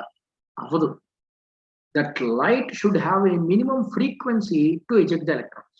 ఎలక్ట్రాన్స్ ఎజెక్ట్ చేయడానికి మినిమం ఫ్రీక్వెన్సీ ఉండాలి. దాన్ని ఏ ఫ్రీక్వెన్సీ అంటామంటే is called as threshold frequency అని పిలవాలి. దాన్ని న్యూ నాట్ తో ఇండికేట్ చేస్తాం. థ్రెషోల్డ్ ఫ్రీక్వెన్సీ అంటే that means it is a minimum amount off frequency to eject the electrons. Electrons eject అవ్వాలంటే కొంత మినిమం ఫ్రీక్వెన్సీ ఉండే లైట్ ని మనం పంపించాలి. ఫస్ట్ పంపించాం, ఎలక్ట్రాన్స్ ఎజెక్ట్ అవ్వలేదు, మళ్ళీ పంపించాం, ఎజెక్ట్ అవ్వాలి, మళ్ళీ పంపించాం, ఎజెక్ట్ అవ్వాలి. అవేవి థ్రెషోల్డ్ ఫ్రీక్వెన్సీలు కావు. బట్ ఇంకొంచెం ఫ్రీక్వెన్సీ పెరిగిన లైట్ కానీ మనం పంపించాం అనుకోండి, if electron is ejected that frequency is called as, ఆ లైట్ ఉండే ఫ్రీక్వెన్సీని థ్రెషోల్డ్ ఫ్రీక్వెన్సీ అని అంటారు. అంటే must and should photo electric effect జరగాలి అంటే threshold frequency is required. That is most important. And threshold energy is also required. Threshold energy అంటాం, లేదా దాన్ని వర్క్ ఫంక్షన్ అంటాం. అంటే కొంత మినిమం అమౌంట్ ఆఫ్ ఎనర్జీ కూడా మనకు ఉండాలి. ఫ్రీక్వెన్సీతో పాటు ఎనర్జీ కూడా ఉంటేనే అప్పుడు ఎలక్ట్రాన్స్ ఏమవుతాయి? ఎజెక్ట్ అవుతాయి. ఓకే, దాన్ని ఎలా ఇండికేట్ చేస్తున్నామో చూడండి. See here, E is equal to E. E means total amount of energy అనేది, Ke means kinetic energy with some potential energy. Potential energy can be rewritten as work done. ఇక్కడ మనకి work function అంటాం. W ఏ రూపంలో ఉంది? W అనేది h nu naught. h nu means it is nothing but h nu means it is nothing but Planck's packet, or it is called as photon. దీన్ని మనం light photon అని అంటాం. Photon energy ఉంది అంటే అది పడితేనే వర్క్ జరుగుతున్నట్టు. ఎలక్ట్రాన్స్ ఎజెక్ట్ అయ్యేంటి వర్క్ జరిగినట్టు. ఆ వర్క్ బయటకు వచ్చిన తర్వాత అంటే పొటెన్షియల్ ఎనర్జీతో కొంత వర్క్ జరిగి బయటకు వచ్చింది. జరిగిన తర్వాత ఏమవుతాయి? ఎలక్ట్రాన్స్ అలా మూవ్ అవుతుంటాయి. మూవ్ అయితే వాటికి ఉండే ఎనర్జీని ఏమంటాం? కైనెటిక్ ఎనర్జీ అంటాం. అంటే టోటల్ ఎనర్జీ కావాలి అంటే జరిగిన వర్క్ డన్ అంటే ఎలక్ట్రాన్ పైకి లేవటం, లేచిన ఎలక్ట్రాన్ అలా మూవ్ అవటం, రెండు జరిగాయి. లైట్ పడిన తర్వాత వర్క్ జరగటం, కొంత ఎనర్జీతో అవి మూవ్ అవటం. సో W ప్లస్ కేఈని క్యాపిటల్ E అని రాసుకోవచ్చు. ఓకే, అలాగే E is equal to H nu అని కూడా రాయొచ్చు. ఎలా సార్, ఎలా తెలుస్తుంది మనకి అని అంటే, in the last slides see here, wavelength, frequency, wave number and amplitude అని చెప్పాను కదా. ఇప్పుడు నేను ఇక్కడ కొన్ని రిలేషన్స్ రాస్తున్నాను చూడండి. This is energy, planks constant H, frequency, wave number. C means it is velocity of light. వీటి మధ్యలో కొన్ని రిలేషన్స్ ఉంటాయి. వాటి మీద ప్రాబ్లం డెఫినెట్ గా ఆబ్జెక్టివ్ బిట్ లో ఉంటుంది. ఏంటో చూద్దాం. E is equal to h nu, one formula. E is equal to h into c by lambda. అంటే ఏం రాయొచ్చు ఇక్కడ? న్యూ బదులు c by lambda అని రాసుకోవచ్చు. న్యూ ప్లేస్ లో c by lambda అని రాయొచ్చు. Okay, new bar equals to 1 by lambda అనేది ఫార్ములా. సో ఇంకా లాంబ్డా కూడా రాయలేదా మనం? Lambda new bar equals to 1 by lambda. ఈ న్యూ బార్ ఇందులో సబ్స్టిట్యూట్ చేయండి. 5 new equals to c into new bar. This is another formula. New equals to c new bar. So E is equal to h nu. E is equal to h into c by lambda. New equals to c by lambda. New bar equals to 1 by lambda. New equals to c new bar. These 5 are very important relations in between these parameters. So వీటి మీద ఖచ్చితంగా మనకు ఒక objective bit problematic point of వ్యూలో ఉంటుంది. అంటే వాడు new ఇచ్చేసి ఈ ఫైండ్ అవుట్ చేయమనొచ్చు, లేదా సి లాంబ్డా ఇచ్చేసి, లేదా ఏదో లాంబ్డా ఇచ్చి ఈ ఫైండ్ అవుట్ చేయమనొచ్చు, న్యూ ఇచ్చి లాంబ్డా ఫైండ్ అవుట్ చేయమనొచ్చు, న్యూ బార్ ఇచ్చి లాంబ్డా ఫైండ్ అవుట్ చేయమనొచ్చు, న్యూ ఇచ్చి న్యూ బార్ ఫైండ్ అవుట్ చేయమనొచ్చు. సో అలాగా ప్రాబ్లమ్స్ లో ఇంటర్లింక్స్ ఉంటాయి అనమాట. ఒకదానికోటి ఇంటర్లింక్స్ ఉంటాయి. ఈ ఫార్ములాస్ మీరు బాగా బైహార్ట్ చేసుకోవాలి. ఓకే, సో అందులో పార్టే మనకి ఇప్పుడు E is equal to h nu రాసాం. మనం ఈ ప్లేస్ లో h nu రాసాం. W equals to Ke. So ఇంతవరకు ఏం చేసాం మనం? E is equal to W plus Ke, and we know that h nu, E is equal to h nu, so it is equal to W plus Ke. Am I right? Next one, W means W is nothing but equals to work done. Work ఎలా జరుగుతుంది? Photon light పడితేనే work జరుగుతుంది. Photon light అంటే ఏంటి? h nu. H nu అనేది photon కదా, అందుకని మనం W ప్లేస్ లో ఏం రాయొచ్చు, W is equal to H nu. అది కూడా ఏ nu, nu not. It is nu not means న్యూకి న్యూ నాట్ కి డిఫరెన్స్ చెప్పాను ఇందాక. న్యూ అంటే just only frequency, but nu not means it is threshold frequency. అంటే ఆ ఫ్రీక్వెన్సీ పడితేనే ఎలక్ట్రాన్స్ ఏమవుతాయి, ఎజెక్ట్ అవుతాయి. కాబట్టి న్యూ బదులు ఏం రాసుకోవచ్చు మనం, న్యూ నాట్ అని రాయొచ్చు. అంటే W ప్లేస్ లో హెచ్ న్యూ నాట్ రాసి సబ్స్టిట్యూట్ చేయండి అన్న. H nu is equal to W means H nu naught plus KE. That's all. This is all about photo electric effect. దీన్నే ఫోటో ఎలక్ట్రిక్ ఎఫెక్ట్ అంటాం. Explanation కొంచెం కష్టం, జాగ్రత్తగా వినండి. నేను ఎక్స్ప్లెయిన్ చేయడం కష్టం, మీరు అర్థం చేసుకోవడం కూడా కష్టం. కాబట్టి కొంచెం జాగ్రత్తగా అర్థం చేసుకోండి. Is equal to total energy is equal to work done plus kinetic energy. Total energy కావాలంటే వర్క్ డన్ ఎంత జరుగుతుంది, ఆ జరిగిన తర్వాత ఎలక్ట్రాన్స్ మూవ్ అవుతాయి, అది కైనెటిక్ ఎనర్జీ. ఆ రెండింటికి టోటల్ ఎనర్జీ ఈక్వల్ అవుతుంది. మరి ఈ అన్న హెచ్ న్యూ అన్న ఒకటే, ఇందాక ఫార్ములాస్ చెప్పాను. Is equal to H new కాబట్టి W ప్లస్ KE అని రాసేసుకున్నాము. ఓకే, బట్ ఈ W మీనింగ్ ఏంటి, W అంటే వర్క్ డన్, వర్క్ ఫంక్షన్ అని అంటున్నాం. ఆ వర్క్ ఫంక్షన్ కి మీనింగ్ ఏంటి, వర్క్ జరగాలి అని అంటే థ్రెషోల్డ్ ఫ్రీక్వెన్సీ పడాలి దానిపైన, ఆ ఫోటాన్ లైట్ పడాలి, పడితే అది వర్క్ జరిగింది, ఎలక్ట్రాన్ ఎజెక్ట్ అవుతుంది. కాబట్టి వర్క్ ని W ని హెచ్ న్యూ నాట్ అని రాసుకోవచ్చు. W ప్లేస్ లో హెచ్ న్యూ నాట్ సబ్స్టిట్యూట్ చేస్తే you will get this formula. That's all. See here, H nu is equal to H nu naught plus KE. H nu is equal to H nu naught plus KE 10th class లో వస్తుంది. KE kinetic energy is equal to ½ mv² అనే ఒక formula ఉంది. Just దాన్ని substitute చేసాం అంతే. లేదా ఇక్కడ KE కావాలంటే H new minus H nu not, ఏదైనా ఒకటే. This is called yes photo electric effect. This is the second one. Okay, coming to the next, third మనకి అవసరం. ఇందాకే చెప్పాను, సాలిడ్ పైన టెంపరేచర్ పెరిగితే కెపాసిటీ, హీట్ కెపాసిటీ చేంజ్ ఎలా జరుగుతుంది అనేది ఎక్స్ప్లెయిన్ చేయలేకపోయింది. ఇంకా spectrums, 4 different type of spectrums ఉన్నాయి మనకి. Absorption, emission, line spectrum and band spectrum. ఇవి అయిన తర్వాత బోర్స్ థియరీ. బోర్స్ థియరీతో క్లోజ్ మనకి ఈరోజు కాన్సెప్ట్ కంప్లీట్ అయిపోతుంది. ఓకే, సో అసలు what is meant by absorption spectrum, what is meant by emission spectrum ఒకసారి చూద్దాం. ఎలక్ట్రోమాగ్నెటిక్ రేడియేషన్ కూడా చెప్పాలి మనం. అబ్జార్ప్షన్ స్పెక్ట్రమ్ అంటే మీనింగ్ ఏంటి, the spectrum which is produced by absorption. ఏదైనా అబ్జార్బ్ అవటం వల్ల ఏదైనా ఒక స్పెక్ట్రమ్ ఫార్మ్ అయింది అనుకోండి, దాన్ని అబ్జార్ప్షన్ స్పెక్ట్రమ్ అంటాం. ఎనర్జీ ఎమిట్ అవటం వల్ల ఒక స్పెక్ట్రమ్ వచ్చింది అనుకోండి, that is called yes emission spectrum. So absorb అవటం వల్ల స్పెక్ట్రమ్ వస్తే అబ్జార్ప్షన్, ఎమిట్ అవటం వల్ల స్పెక్ట్రమ్ అంటే ఎనర్జీ అబ్జార్బ్ చేసుకోవాలి, ఎనర్జీ ఎమిట్ అవ్వాలి. Okay, that is called yes absorption and emission spectrum. Got it? This absorption spectrum contains dark lines on bright background. Bright background పైన dark lines వస్తాయి. ఎలా ఉంటుంది చూపిస్తున్నా చూడండి. దిస్ ఇస్ బ్రైట్ అంటే white గా ఉంది, దీనిపైన dark lines will be produced. ఇలా ఉంటుంది అబ్జార్ప్షన్ స్పెక్ట్రమ్. బట్ ఇవన్నీ ఆబ్జెక్టివ్ కే పనికి వస్తాయి మనకి. ఒక్కోసారి 4 మార్క్స్ కి ఇంటర్మీడియట్ అడగడానికి there is a scope. Right the differences between absorption and emission spectrum అని అడుగుతాడు. ఎమిషన్ స్పెక్ట్రమ్ ఎలా ఉంటుందో చూడండి. Contains bright lines on dark background. Bright lines on dark background. Yeah, previous year question లో కూడా ఉంది ఇది ఇంతకుముందు. Right, yes correct. Emission spectrum contains bright lines on the dark background. Dark background అంటే ఎలా ఉంటుంది, see here, this is dark background. ఇదంతా dark colour background ఉంది. ఈ డార్క్ బ్యాక్గ్రౌండ్ పైన ఏం రావాలి, బ్రైట్ లైన్స్ రావాలి. See here, this is one line, second one, third one, fourth one, fifth one, sixth one, like this. So dark background పైన bright lines వస్తే అది ఎమిషన్ స్పెక్ట్రమ్ అవుతుంది. ఓకే, బ్రైట్ బ్యాక్గ్రౌండ్ పైన dark lines వస్తే this is called as absorption spectrum. అది ఆ రెండింటికి ఉండే మెయిన్ డిఫరెన్స్. మరొక డిఫరెన్స్ ఒకసారి అబ్జర్వ్ చేయండి. అబ్జార్ప్షన్ స్పెక్ట్రమ్ ఎప్పుడు జరుగుతుంది అని అంటే, when the radiation is absorbed in exciting an electron from lower to higher. This is most important.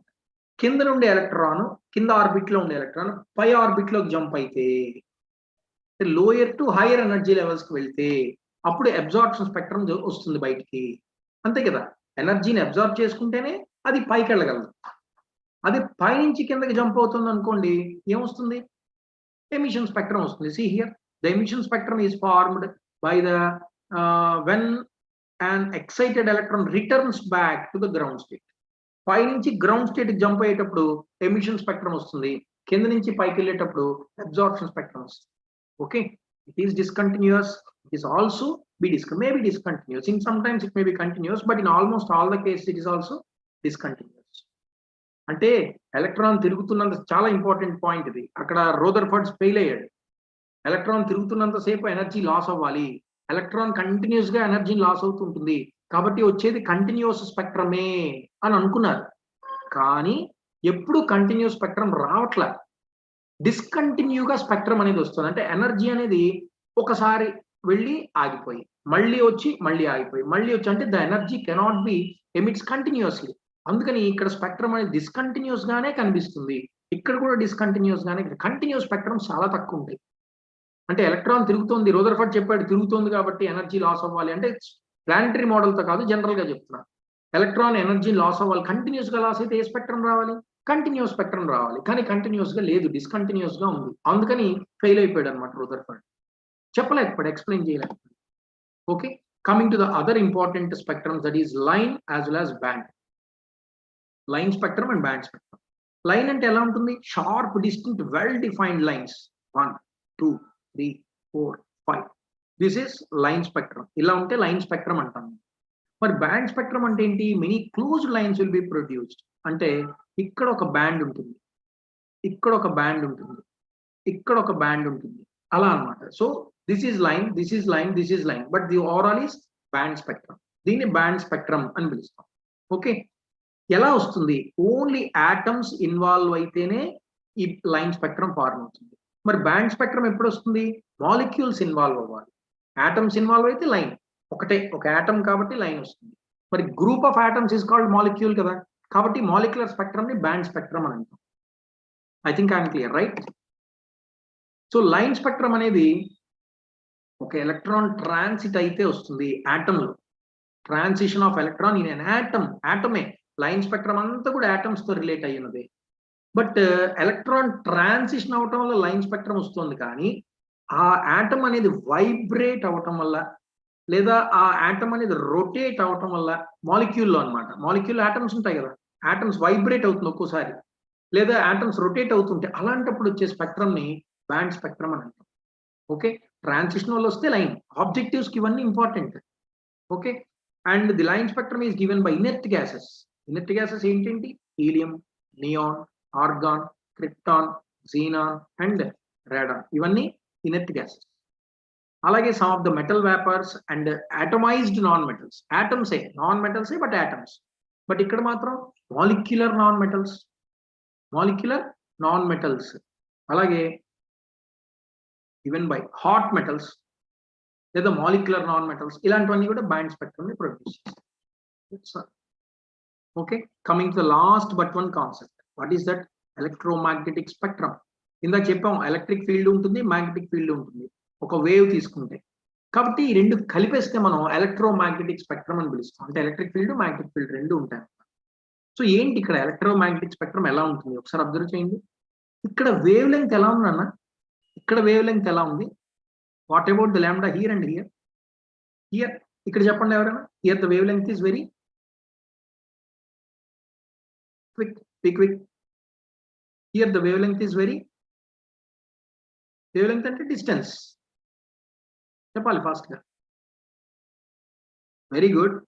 Here the wavelength is very less, but here the wavelength is very high. అంటే wave length చాలా తక్కువగా ఉంది, ఇక్కడ wave length చాలా ఎక్కువగా ఉంది. ఇందాక మనం ఏం చెప్పాం? ఒక రిలేషన్ చెప్పాం చూడండి.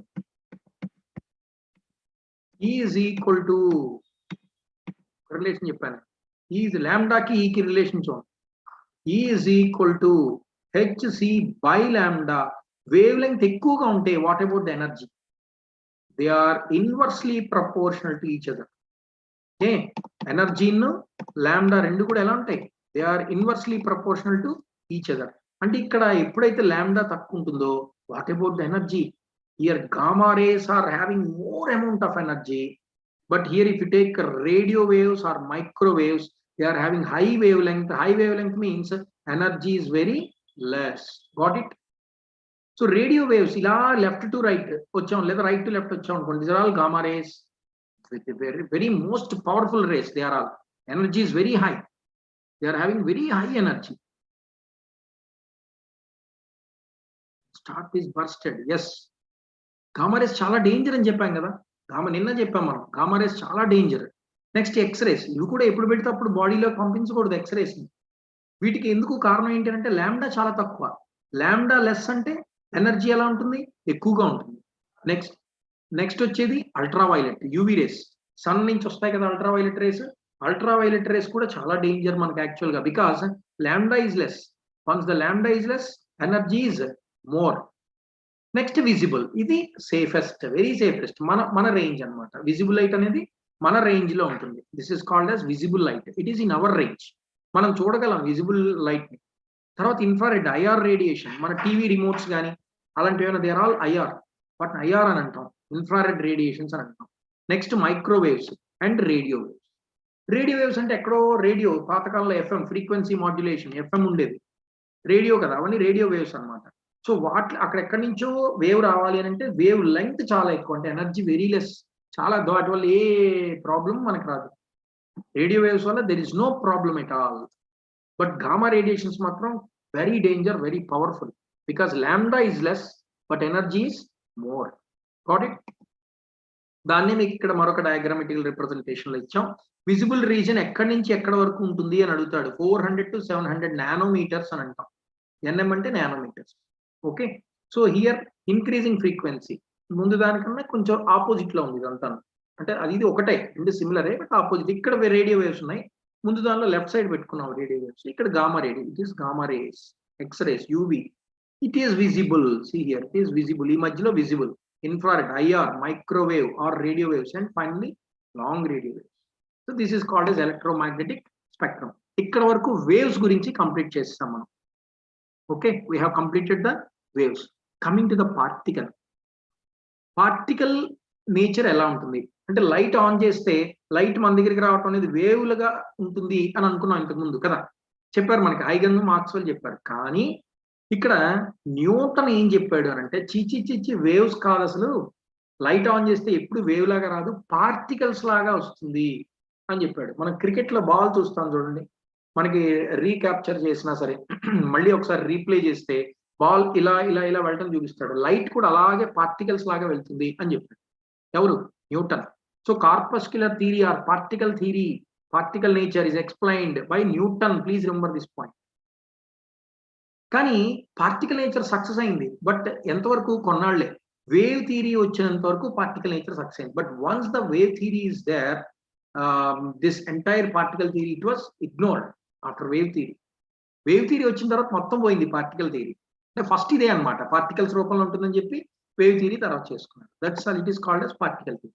And coming to our 8 marks question, that is bores atomic model. చాలా సింపుల్ గా చెప్తాను చూడండి, బోర్స్ అటామిక్ మోడల్. ఇందులో మనకి ఈ ఫస్ట్ 4 points రాస్తే definitely you will get 4 marks. First 4 points రాయగలిగితే 4 marks వచ్చేస్తాయి మనకి 8 marks లో. ఏంటి రాయాలి? ఆర్బిట్స్ గురించి రాయాలి, స్టేషనరీ ఆర్బిట్ రాయాలి, ఎంబీఆర్ ఈక్వల్స్ టు NH/2π అనే పదం కనపడాలి, E2 - E1 is equal to Hν. ఈ 4 points గురించి నువ్వు రాస్తే, ఒక్కొక్క లైన్ రాస్తే definitely you will get 4 marks. అసలు ఏంటి ఆర్బిట్ అంటే ఏంటి, స్టేషనరీ ఆర్బిట్ అంటే ఏంటి, ఏంటి అసలు MBR is equal to NH/2π, E2 - E1 is equal to Hν చూద్దాం. ఇవి అయిన తర్వాత ఆబ్జెక్టివ్ కోసం 5th point చూద్దాం. ఓకే, సో ఆర్బిట్ అంటే ఏంటి, you know very well. Orbit means, orbit అంటే తెలుసా ఎవరికైనా? Orbit means it is a path of an electron surrounding the nucleus. Yeah, idea ఉంది కదా, Seena, very good. It is a path, it is a path of an electron surrounding the nucleus. Nucleus చుట్టూ ఒక circular path ఉంటుంది. This circular path of an electron around the nucleus is called as orbit. ఈ circular path ని ఏమని పిలుస్తాం? Orbit అని అంటాం. It's called as orbit. ఈ ఆర్బిట్స్ లో ఎలక్ట్రాన్స్ అలా రివాల్వ్ అవుతూ ఉంటాయి. వీటిని షెల్స్ అని కూడా పిలుస్తాం. Orbits or shells. Shell orbit or it is also called as shell. So ప్రతి షెల్ ని కూడా, suppose if you take this nucleus, this is first orbit, second orbit, third orbit, fourth orbit అని అన్నాం అనుకోండి. First, second, third and fourth. వీటిని KLMN అని చెప్పామనుకోండి, they are called stationary orbits. They are called stationary orbits అంటాం. What is meant by stationary orbit? Stationary అంటే meaning ఏంటి? ఈ ఫస్ట్ ఆర్బిట్, ఇది ఫస్ట్ ఆర్బిట్ అనుకున్నాం ఫర్ ఎగ్జాంపుల్. ఫస్ట్ ఆర్బిట్ లో ఎలక్ట్రాన్ ఇలా రివాల్వ్ అవుతుంది అనుకోండి. Until and unless the electron is revolves around the nucleus, it will not loses the energy or it will not gains the energy.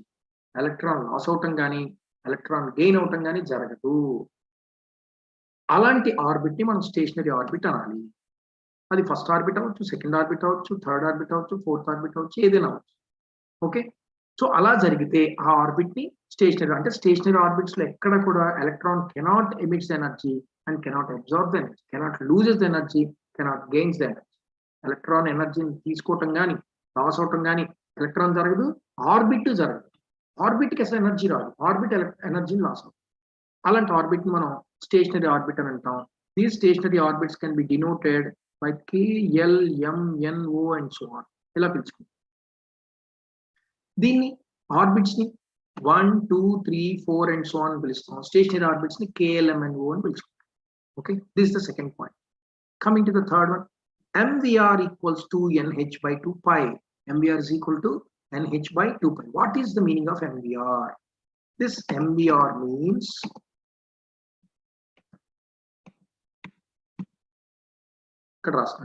MVR means it is called as angular momentum. M means mass of an electron, V means velocity of an electron, radius of an orbit, mass of an electron. M means it is mass of an electron, V means it is velocity of an electron, R means it is radius of an orbit. Orbit taluka radius anamata. So electron ఇలా rotate అవుతూ ఉంటుంది కదా orbit లో, ఎంతో కొంత radius లో ఉండే orbit లో రొటేట్ అవుతూ ఉంటుంది with some velocity and with some mass. వీటి మూడిటి మల్టిప్లికేషన్ మనం యాంగులర్ మొమెంటం అని అంటాం. That angular momentum of any electron is equal to H by 2 pi. It is an integral multiples of H by 2 pi. అంటే ఎలా ఉంటుంది? MVR అనేది 1H by 2 pi గా ఉండొచ్చు, 2H by 2 pi గా ఉండొచ్చు, 3H by 2 pi గా ఉండొచ్చు. దాన్ని అలా రాసుకుని వెళ్తే NH by 2 pi అంటాం. So this are all integral multiples అని అంటాం. So this angular momentum MVR is the integral multiples of the H by 2 pi అని ఫైండ్ అవుట్ చేశారు వాళ్ళు. కరెక్ట్ గా H by 2 pi కి ఇంటిగ్రల్ మల్టిపుల్స్ కానీ first orbit తీసుకుంటే MVR అనేది H by 2 pi కి ఈక్వల్ గా ఉంటుంది. H అంటే Planck's constant, it is a fixed value. 2 it is a normal value. Pi is also a constant value. So if you calculate the value for H by 2 pi, it is equal to MVR of an electron for first orbit. అదే second orbit తీసుకుంటే MVR radius ఏ మారుతుంది. అప్పుడు H by 2 pi calculate చేస్తే 2 into H by 2 pi కి equal గా ఉంటుంది, 3 into H by 2 pi, 4 into H by 2 like that, and H by 2 pi. So point ఎలా చెప్తాం? Angular momentum of an electron is integral multiples of the H by 2 pi. Integral multiples, integer it is, multiples of H by 2 pi. That is the third point. Got it? Coming to the fourth point, E2 minus E1 is equal to H1. E2 minus E1. That means ఇది orbits మనకి. This is highest orbit having energy. It is lowest orbit having energy. So ఈ energy ఉండే orbit లోంచి electron lowest energy ఉండే orbit లోకి jump అయితే, అంటే highest energy నుంచి ఎలక్ట్రాన్ లోయెస్ట్ ఎనర్జీ జంప్ అయింది అనుకోండి. హైయెస్ట్ ఎనర్జీ నుంచి లోయెస్ట్ ఎనర్జీ తీసేస్తే ఆ difference in energy is equal to photon. Photon కి ఈక్వల్ అవుతుంది, ఫోటాన్ ఎనర్జీకి ఈక్వల్ అవుతుంది అని చెప్పాడు. So E2 minus E1 is equal to H mu అని చెప్పాడు. This is the fourth point. That's ఈ 4 పాయింట్లు రాయగలిగితే you will get 4 marks. Orbits కోసం రాయాలి, స్టేషనరీ ఆర్బిట్స్ కోసం రాయాలి, MVR equals to NH by 2 pi రాయాలి, E2 minus E1 is equal to H mu రాయాలి.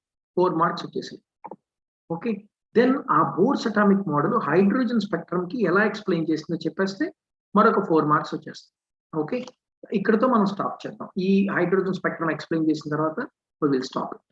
ఓకే, సో హైడ్రోజన్ స్పెక్ట్రమ్ ఎలా ఎక్స్ప్లెయిన్ చేశారు చూడండి. N equals to 1, it is first orbit. Coming to the next one, second orbit, third one, fourth one, fifth, sixth, seventh, up to infinity. Okay, ఇప్పుడు మన electron ఎక్కడుంది? ఎక్కడో highest లెవెల్లో ఉంది, అంటే హైయెస్ట్ ఆర్బిట్ లో ఉంది. అక్కడి నుంచి ఎక్కడికి జంప్ అయింది చూడండి, n = 1 ఫస్ట్ ఆర్బిట్ లో జంప్ అయింది. లేదా 5 నుంచి 7th వచ్చేసి 7 నుంచి first 6 to 1, 5 to 1, 4 to 1, 3 to 1, 2 to 1 అలా జంప్ అయింది. So all the electrons are jumping from highest energy levels to the first orbit only. అలా జంప్ అయితే ఇందాక ఏ స్పెక్ట్రమ్ వస్తుందని చెప్పాం, ఎమిషన్ స్పెక్ట్రమ్ వస్తుంది అని అన్నాం. హైయెస్ట్ లెవెల్ నుంచి లోయెస్ట్ లెవెల్ జంప్ అయితే ఎమిషన్ స్పెక్ట్రమ్ వస్తుంది. అలా స్పెక్ట్రల్ సిరీస్ ని మనం లైమన్ సిరీస్ అని అంటాం. Very very important it is Lyman series.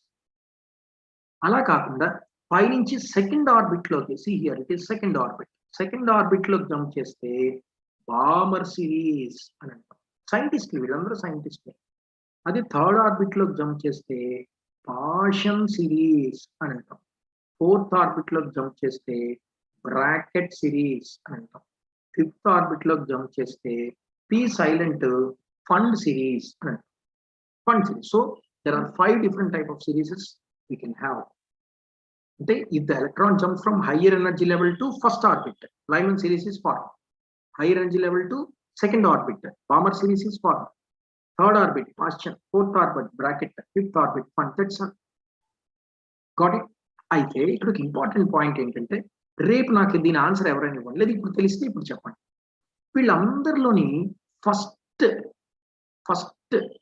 Spectrum అంటే సిరీస్ ని ఎవరు ఇంట్రడ్యూస్ చేసి ఉంటారు? Lyman, Balmer, Paschen, bracket, fund. Out of these 5 scientists, which scientists have been introduced to the series first? మొట్టమొదటి ఎవరు కనుక్కుని ఉంటారు? రేపు ట్రై చేయండి. ఈరోజు తెలిస్తే ఈరోజే చెప్పండి, or otherwise tomorrow you will give the answer. Okay, ఇంకా లాస్ట్ స్లైడ్ మనం. This is the last slide. See here Lyman series. Yeah, somebody has answered. Pfund అని అన్నాడు, జిఎం ఫండ్ అని చెప్పారు ఆయన. No, it's not correct. సరే, 5 అవి చెప్పకండి. Pfund later I will explain. Of course Pfund is not correct, no problem. Just guess చేయండి, right అయితే రైట్ అవుతుంది, తప్పు అయితే అవుతుంది. I will explain. I'm here to explain. Lyman series, Bohr series లేదుగా మనకి. బామర్ ఉంది, but Bohr is not there. Lyman, Balmer, Paschen, Brackett and Pfund. Okay, ఒకసారి ఈ టేబులర్ ఫార్మ్ అయిపోయింది, I will explain. Okay, N1, N2. N2 means highest level. N1 means lowest level. మీరు ఆ spectrum వేయటంతో పాటు tabular form వేయాలి. వేసి Lyman series అంటే Balmer, Paschen, Brackett, Pfund అని ఎక్స్ప్లెయిన్ చేయాలి. ఎలా ఎక్స్ప్లెయిన్ చేస్తారు? లైమన్ సిరీస్ అంటే ఏముంది? If the electron jumps from higher energy level to first orbit, it forms a Lyman series. If electron jumps from higher energy level to second orbit, higher energy అంటే second కన్నా పైవి, 3, 4, 5, 6, 7 అలాగా. Lyman అయితే 1 కన్నా పెద్దది, 2, 3, 4, 5 అలాగా. So Paschen, the electron jumps from higher energy level to third orbit, higher energy level to fourth orbit, higher energy level to fifth orbit, like that. Okay, so jump అయిన తర్వాత spectrum form అవుతుంది అని అన్నాం. ఆ spectrum మన కంటికి కనిపించాలంటే ఏ region లో కనిపిస్తుంది? Spectral region is called. For Lyman series, it can be observed in ultraviolet UV region, and this is for visible, and this is at infrared. It is also infrared. It is also infrared, but it is near. It is far. దగ్గర infrared అంటాం, దూరంగా ఉండే infrared లో కనిపిస్తుంది. So UV region, visible region, infrared region. You can easily guess. ఇప్పుడు నేను చెప్పిన points లో మీరు మైండ్ లో పెట్టుకుంటే you can easily guess which scientist has been introduced the series first. ఎవరు ఇంట్రడ్యూస్ చేశారన్నది క్లియర్ గా మీకు తెలిసిపోతుంది. ట్రై చేయండి. ఎనీవే, ఇక్కడ వేవ్ నెంబర్కి ఒక ఈక్వేషన్ ఇంట్రడ్యూస్ చేశారు. లైమన్ మేబీ అంటున్నారు. Balmer correct. I have given the answer. That is Balmer series. Because ఎందుకు Balmer series? No, it's not Lyman. Balmer series ఎందుకు అంటే స్పెక్ట్రల్ లైన్స్ కనిపించాలి అంటే కలర్డ్ లైన్స్ మనకు కనిపించాలి. కలర్డ్ లైన్స్ అనేవి ఎక్కడ కనిపిస్తాయి? మనకి ఇప్పుడు నా ఎదురుగుండా ఇన్ని ఐటమ్స్ ఏవో ఉన్నాయి, ఇవన్నీ కలర్స్ లో కనిపిస్తున్నాయి. నాకు కనిపిస్తున్నట్టు ఏ రీజియన్ లో ఉన్నట్టు? Visible region. వాళ్ళు సైంటిస్టులు కదా, స్టార్ట్ చేసేటప్పుడు ఎలా స్టార్ట్ చేసి ఉంటారు? వాళ్ళ కంటికి ఏది కనిపిస్తుందో అదే నమ్ముతారు వాళ్ళు. సో విజిబుల్ రీజియన్ లో వాళ్ళకి స్పెక్ట్రల్ లైన్స్ కనిపించాయి బామర్కి. కాకపోతే అది n=1 లోకి జంప్ అవ్వాలి, n=2 లోకి జంప్ అయింది. ఫస్ట్ ఇంట్రడ్యూస్ చేశాడు బామర్ సిరీస్. ఆ తర్వాత మిగతా వాళ్ళందరూ వచ్చి, అరే ఎందుకు సెకండ్ లోకి ఎందుకు జంప్ అవ్వాలి, ఫస్ట్ లోకి జంప్ అవ్వచ్చు కదా, థర్డ్ లోకి జంప్ అవచ్చు కదా, ఎందుకు కనిపించట్లేదు విజిబుల్ రీజియన్ లో మనకని రీజియన్ మార్చి చూద్దామని స్పెక్ట్రోస్కోపీస్ యూజ్ చేసి అల్ట్రా వైలెట్ లో కానీ ఐఆర్ రేడియేషన్ లో కానీ చూశారు. మనం ఇందాక ఎలక్ట్రోమాగ్నెటిక్ రేడియేషన్ చూపించాం, యూవీ కానీ ఐఆర్ కానీ. ఓకే, చూడండి ఇక్కడ this is UV, this is IR, మధ్యలో ఎవరున్నారు విజిబుల్ రీజియన్, మధ్యలో విజిబుల్ ఉంది, ఇటు ఐఆర్ ఉంది, ఇటు యూవీ ఉంది. కాబట్టి వాళ్ళు ఏం చేసుకున్నారు, యూవీ రీజియన్ లోకి విజిబుల్ రీజియన్ లోకి వచ్చి సారీ ఐఆర్ రీజియన్ లోకి వచ్చి చూస్తే వాళ్ళకి మళ్ళీ నెంబర్స్ కనపడ్డాయి, ఐ మీన్ స్పెక్ట్రమ్ కనిపించింది. అంటే ఎలక్ట్రాన్ జంప్ అయ్యేటప్పుడు ఐఆర్ లో కనపడింది, ఎలక్ట్రాన్ జంప్ అయ్యేటప్పుడు యూవీలో కూడా కనపడింది, విజిబుల్ లో కూడా. విజిబుల్ లో చెప్పింది బామర్, ఫస్ట్ తనే చెప్పాడు, కంటికి కనిపించింది క్లియర్ గా. They have not used any spectrophotometers, ఏం యూజ్ చేయలేదు. తర్వాత లైమన్ పార్షియల్ బ్రాకెట్ ఫండ్లు ఏం చేశారు, స్పెక్ట్రోఫోటోమీటర్స్ యూజ్ చేసి ఇవన్నీ కనుక్కున్నారు. Got it right. సో మీరు రేపు నాకు ఒకసారి గుర్తు చేస్తే ఈక్వేషన్ ఫర్ వేవ్ నెంబర్ అనేది నేను చెప్తాను. వేవ్ నెంబర్ ఈక్వేషన్ చెప్పండి సార్ ఒకసారి అని tomorrow please remind me. Okay, model questions చూడండి ఎలా ఉంటాయి మనకి. Postulates of Bohr's atomic model explain the different lines in various series of hydrogen spectrum. Hydrogen spectrum లో ఏంటేంటి ఉన్నాయి, అదే ఆ లైన్స్ ని ఎలా డిఫైన్ చేయొచ్చు అనేది మనకి ఇప్పుడు ఇదే రాసుకోవాలన్నమాట. ఈ టేబులర్ ఫార్మ్ రాయాలి, ఈ ఇప్పుడు నేను చెప్పిన లైమన్ సిరీస్ అంటే ఏంటి, బామర్ సిరీస్ అంటే ఏంటి, అవన్నీ రాస్తే అయిపోయింది. సెకండ్ క్వశ్చన్ చూడండి, differences between emission and absorption and explain the photo electric effect. ఇది కూడా 8 మార్క్స్ క్వశ్చన్ కింద, ఇదొక 4 మార్క్స్, ఇదొక 4 మార్క్స్ కలిపి అడుగుతాడు అన్నమాట. ఓకే, ఈ క్వశ్చన్స్ మీరు జాగ్రత్తగా అబ్జర్వ్ చేసి ట్రై చేయండి. The ratio between neutrons present in carbon and silicon. Carbon లో ఎన్ని న్యూట్రాన్స్ ఉన్నాయి, సిలికాన్ లో ఎన్ని న్యూట్రాన్స్ ఉన్నాయి. సిలికాన్ ఎన్నోది ఇది, సిలికాన్ తెలిసే ఎవరికైనా? 14, 28. సో 12 - 6 అంటే 6, 28 - 14 అంటే 14. Okay, 2 3s are 6, 2 7s are 14 అంటే 3:7 న్యూట్రాన్స్ ఉన్నాయి అని అర్థం. So the answer is B. The answer is yes, correct, good. In the same way you can write the remaining also. The number of nucleons, what is meant by nucleons? So the particles which are present in the nucleus. Nucleus లో ఏవైతే ఉన్నాయో వాటిని nucleons అని అంటాం. Nucleus లో ఎవరెవరు ఉంటారు, protons neutrons ఉంటాయి, ప్రోటాన్స్ న్యూట్రాన్స్ ఉంటాయి. యా, D M - Z కరెక్టా? yes, it's the last 5 minutes. We will close the session in 5 minutes. Okay, Z, X, M. The number of nucleons. Nucleons అంటే ఎవరెవరు కావాలి, ప్రోటాన్స్ న్యూట్రాన్స్ కావాలి. Protons అన్నా Z అన్నా ఒకటే, plus neutrons. Neutrons ఎలా వస్తుంది అన్న ఇందాకే చెప్పాం మనం, న్యూట్రాన్స్ ఎలా వస్తుంది అని. న్యూట్రాన్ కావాలంటే దీనిలోంచి మాస్ లోంచి Z తీసేయాలి, M - Z తీసేయాలి. ఓకే, Z క్యాన్సిల్ అయింది, ఏమొచ్చింది మనకి, M వచ్చింది. So the number of nucleons are only the mass number in the isotope of an atom ZXM. Got it? yes. Coming to the next one. అలా మీరు చేయొచ్చు, ట్రై చేయొచ్చు, you can do it. And oxide of nitrogen తాలూకు ఏదో ఒక oxide తీసుకోమంటున్నాడు. దీని molecular weight 30 అంట. 7N14, oxygen 8O16, molecular weight 30, 14 + 16 అంటే 30 కదా. సో NO అన్నమాట. NO అని తెలిసిపోయింది మనకి, నైట్రోజన్ తాలూకు ఆక్సైడ్, నైట్రిక్ ఆక్సైడ్ NO అని. The total number of electrons in 1 molecule of the compound. Electrons ఎన్ని, నైట్రోజన్ ఎన్ని ఉంటాయి, 7. Atomic number number of electrons ఇందాక చెప్పాను. ఆక్సిజన్ లో atomic number number of electrons. So 7 + 8 equals ఎన్ని, 15. So 15 is the answer. Yes, correct. 15 is the answer. Very good. అలా మీరు ఈ క్వశ్చన్స్ అన్ని చేయొచ్చు, మీకు తర్వాత సెండ్ చేస్తారు, నేనైనా సెండ్ చేస్తాను. సో మీరు ఈ క్వశ్చన్స్ ని ఆన్సర్ చేయడానికి ట్రై చేయండి. Right. So thank you very much all of you.